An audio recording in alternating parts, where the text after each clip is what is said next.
South Park: The Stick of Truth is finally here. The question is though, was it worth the wait? In the words of our beloved big bone friend, does a bear crap in the woods?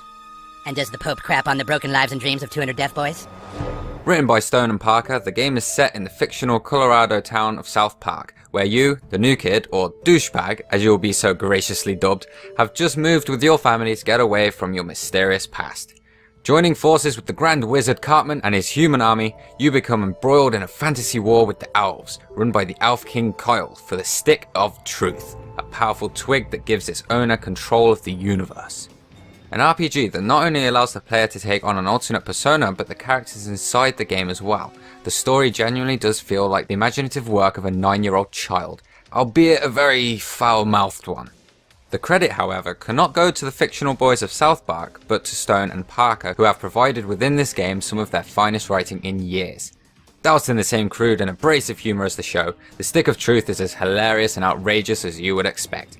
Whether you're watching a cutscene or just simply listening to the in-game dialogue as you run around town, there's plenty to laugh at here regardless of whether you've seen the show or not. Of course, hardened fans will not only understand more of the in-game references to its TV counterpart, but also appreciate some of the smaller touches such as the revealing superhero costume in Kenny's closet, and the various photos dotted around depicting episode scenes.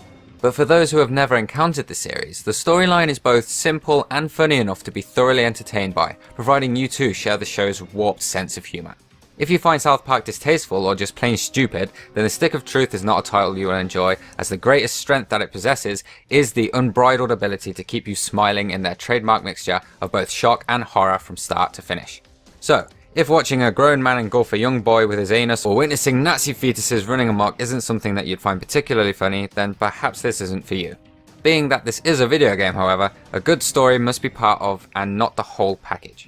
Thankfully, there is some gameplay substance here to match the Stick of Truth's black comedy style, and whilst it isn't one of the longest titles in gaming history, the time that you do get with the game is fun throughout. From the amusing main story quests to the often bizarre side missions, you have the freedom to do these tasks at your own leisure, and all with a friend in tow.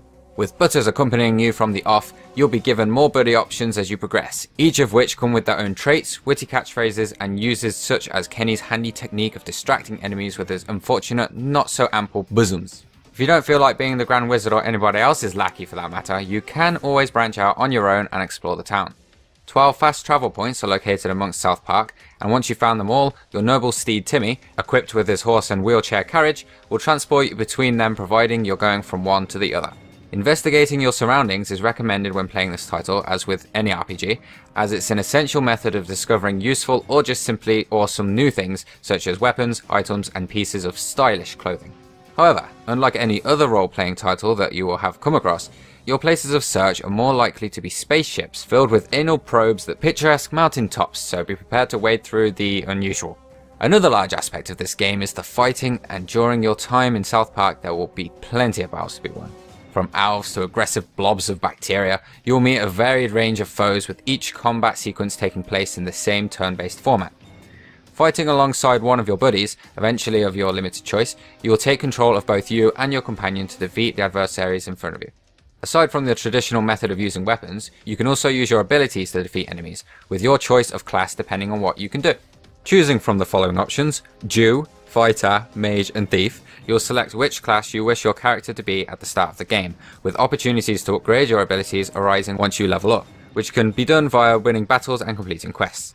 Buddies also get their own personalised attacks, with different levels of PP being taken each time one is used, depending on how much they require. Additionally, you can use magic to deter your opponents, or as it's commonly known as farting, requiring your bar of mana to be filled at a certain point. Again, depending on how much the attack requires, you can opt to fart and smack your weapon at the same time, or you can simply eject air into your enemy's face, causing them to understandably gross out and vomit mid-battle. Add-ons, known as strap-ons, can also be used in the game to add extra damage or armor to your weapons and outfits, whilst battle perks will become available once you've made enough friends to warrant such privileges. A simplistic fighting model, the combat system in the Stick of Truth isn't hard to maneuver, nor is it difficult to master. As for the battles themselves, they lack any real problematic challenge, especially as items can be used during turns as well as attacks. Given that you can regenerate health or opt to have 2 goes at inflicting damage on any given turn providing you have the items to do so, most enemies don't provide much of a contest, which may not appeal to players who thrive on testing gaming experiences. That's not to say that some of your foes aren't particularly difficult.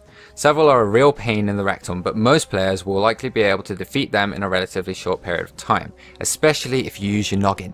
This fact may put some people off the game, and whilst it does slightly dampen the Stick of Truth's appeal, watching a plague of Jewish retribution annihilate a midget does go a long way to making up for it. Of course, even the funniest of combat techniques can become a little repetitive after a while, with times arising where you'll avoid combat for fear of falling foul to too much too soon. This issue, however, is a minor blimp in the Stick of Truth's road, especially considering all the major positives that this game has to offer.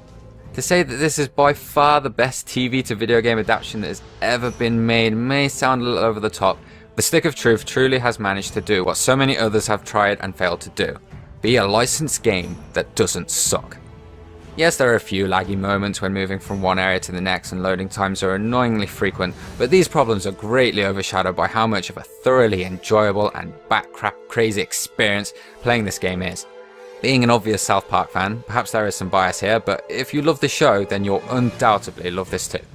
South Park: The Stick of Truth may just be the funniest title of the year, and whilst it may not be the video game for everyone, we should all respect its outrageous and awesome authority. This was a review by Emma Quinlan on Bagogames.com.